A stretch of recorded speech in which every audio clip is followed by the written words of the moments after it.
নির্বাচন বন্ধ করা হলে দেশে অস্থিতিশীলতা তৈরি হবে, আর এর সুযোগ নেবে আধিপত্যবাদী শক্তি, যারা বাংলাদেশের কল্যাণ চায় না বলে জানালেন বিএনপির ভাইস চেয়ারম্যান শামসুজ্জামান দুদু।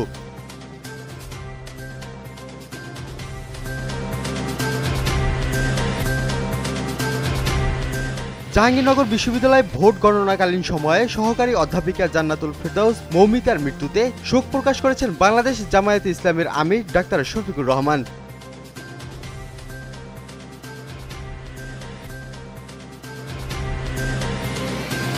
বাংলাদেশের মানবাধিকার পরিস্থিতি পর্যালোচনা ও আলোচনার জন্য ইউরোপীয় ইউনিয়ন মানবাধিকার উপকমিটির 5 সদস্যের একটি প্রতিনিধি দল ঢাকায় আসছে। ইইউর এক বিবৃতিতে এ তথ্য জানানো হয়েছে।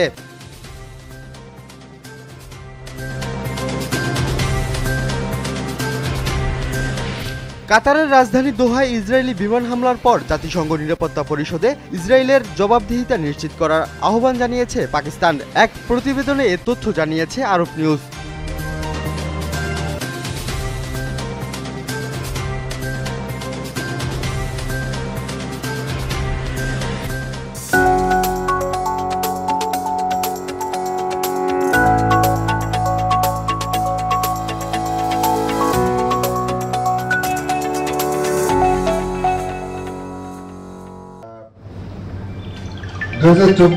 দেশের উন্নয়নে বৈধ পথে রেমিটেন্স পাঠানোর বিকল্প নেই, আর বৈধ পথে রেমিটেন্স পাঠানোকে উৎসাহিত করা সহ হুন্ডি প্রতিরোধে সচেতনতা বৃদ্ধিতে ভূমিকা পালন করতে পারে মিডিয়া। সকালে চট্টগ্রামের লালখান বাজার এলাকায় একটি রেস্টুরেন্টে রেমিটেন্স অ্যাপ নালা আয়োজিত রেমিটেন্স বৃদ্ধিতে মিডিয়ার ভূমিকা শীর্ষক ওই মতবিনিময় সভায় এসব কথা বলেন বক্তারা। অনুষ্ঠানে উপস্থিত ছিলেন Chittagong city mayor doctor Shahadat Hossain. আপনারা এখানে আছেন, আমি আর বক্তব্য বাড়াচ্ছি না। এখানে